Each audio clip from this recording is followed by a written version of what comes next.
প্রধান নির্বাচন কমিশনারের সাথে দেখা করতে ইসিতে এনসিপি 4 সদস্যের প্রতিনিধি দল গিয়েছে। এই বিষয় নিয়ে আরো বিস্তারিত খবরাখবর জানাতে আমাদের সাথে যুক্ত হচ্ছেন সহকর্মী মির্জা রাকিব। রাকিব, এই যে প্রতিনিধি দল সেখানে গিয়েছে, বিস্তারিত জানাবেন আমাদের।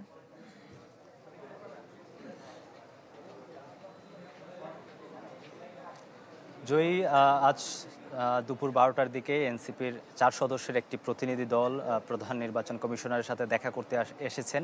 কেননা আজকে 3 আগস্ট রাজনৈতিক যেই দলগুলো রয়েছে যারা নিবন্ধন প্রত্যাশী, সেই নিবন্ধন প্রত্যাশী রাজনৈতিক দলগুলোর আজকে যে সংশোধনী কাগজপত্র জমা দেওয়ার আজকে শেষ দিন, সেই দিনটি উপলক্ষেই মূলত সকাল থেকেই বিভিন্ন রাজনৈতিক দলগুলো ইসিতে আনাগোনা বেড়েছিল। তেমনইভাবে যে এনসিপির যেই রাজনৈতিক দল অর্থাৎ গণঅভ্যুত্থান থেকে উঠে আসা রাজনৈতিক দলটি কিন্তু ইসিতে তার নিবন্ধন প্রাপ্তির জন্য আবেদন করেছিল, কিন্তু কাগজপত্রে কিছু ত্রুটি এবং কিছু জিনিস কম থাকায় ইসি থেকে কিন্তু একটি চিঠি ইস্যু করা হয়েছে।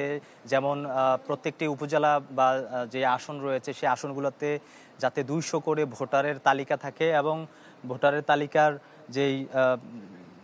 যে এনআইডি, সেই এনআইডি যাতে থাকে সেটি চেয়ে কিন্তু ইসি চিঠি দিয়েছিল। সেটি মূলত সেই কাগজপত্র নিয়েই আজকে মুখ্য সমন্বয়ক নাসিরউদ্দিন পাটোয়ারির নেতৃত্বে এই দলটি এখানে এসেছে এবং ভেতরে প্রায় ঘণ্টাব্যাপী সিএসির সাথে বৈঠক চলছে।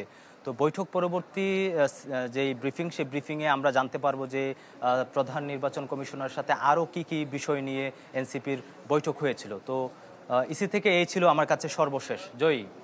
রাকিব, ধন্যবাদ আপনাকে। দর্শক, ইসি থেকে যুক্ত হয়েছিলেন সহকর্মী মির্জা রাকিব।